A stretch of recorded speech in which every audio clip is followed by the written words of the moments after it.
a nonprofit organization located in the heart of Denver's Elyria-Swansea neighborhood. The Grow Haus brings agriculture to the city. A major railroad and interstate, as well as the nearby Purina Puppy Chow factory, are all factors that make Elyria-Swansea the most polluted zip code in Colorado. Noticeably impoverished, the neighborhood is a majority Latino population, and the residents have relatively no nearby access to fresh, healthy food.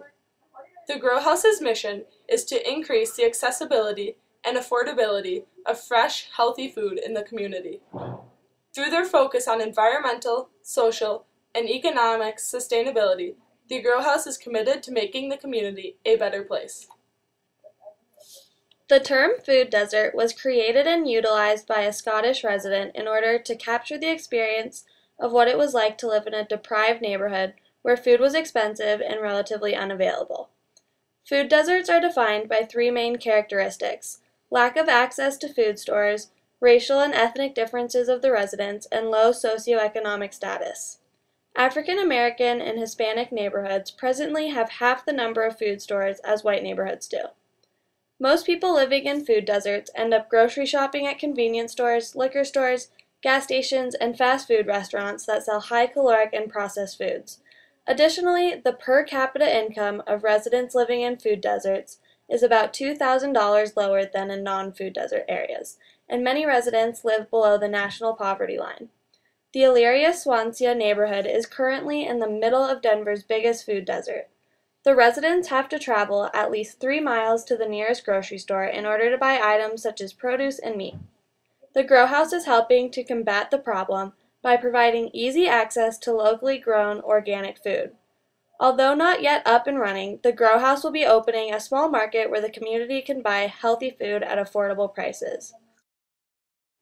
Another way the Grow Haus is bettering the community is by reducing their carbon footprint. Greenhouse gases are either emitted naturally or released through human activities. Potent gases trap heat in the atmosphere and warm the Earth's surface, thus causing rapid climate change. The corporate food system, agricultural practices, and even our personal diets are prominent contributors to the global warming emergency. Any activity that releases greenhouse gases into the atmosphere, from production at the farm until it reaches the consumer's plate, are important and add to the total carbon footprint. Of these many contributors, meat and dairy production is by far the most destructive practice. For example, producing half a pound of potatoes is equivalent to driving 0.17 miles, while producing the same amount of beef is equivalent to driving almost 10 miles.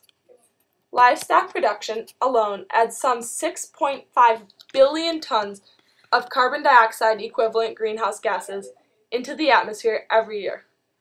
In total, the food system accounts for nearly 18% of the yearly worldwide total, and is second only to energy production.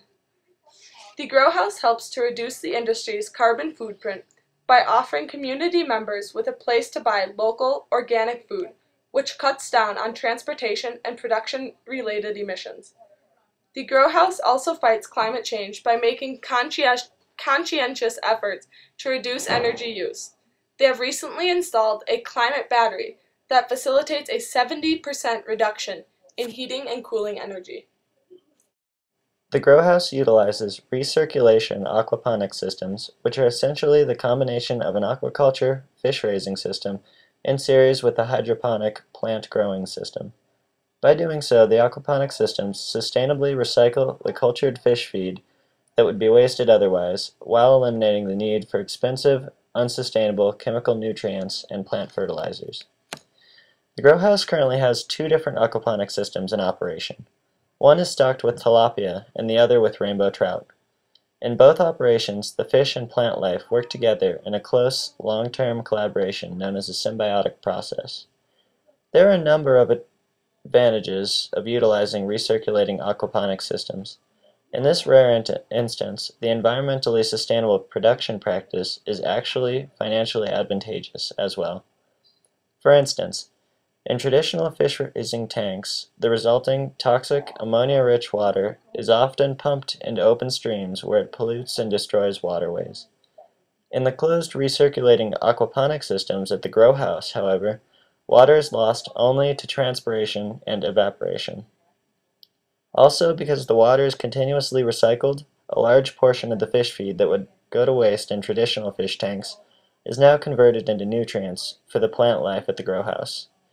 With the tilapia and the rainbow trout waste providing nearly all the nutrients necessary for optimum plant growth, the Grow House does not need to purchase expensive, unsustainable chemical nutrients and fertilizers that would ultimately damage the environment. The mission of the Grow House is lived out inside the 20,000 square foot facility, which contains space to grow and sell produce, as well as educate the community members. There are many programs offered to residents of all ages aimed at increasing awareness of healthy nutrition, soil, aquaponics, and food justice in a hands-on environment. By taking farming out of the country and bringing it into the city, Grow House is essential in helping to fight against many forefront social and environmental issues. The Grow House epitomizes collaborative consumption as it builds relationships, creates experiences for everyone to enjoy, and strives to construct a better community and a better future.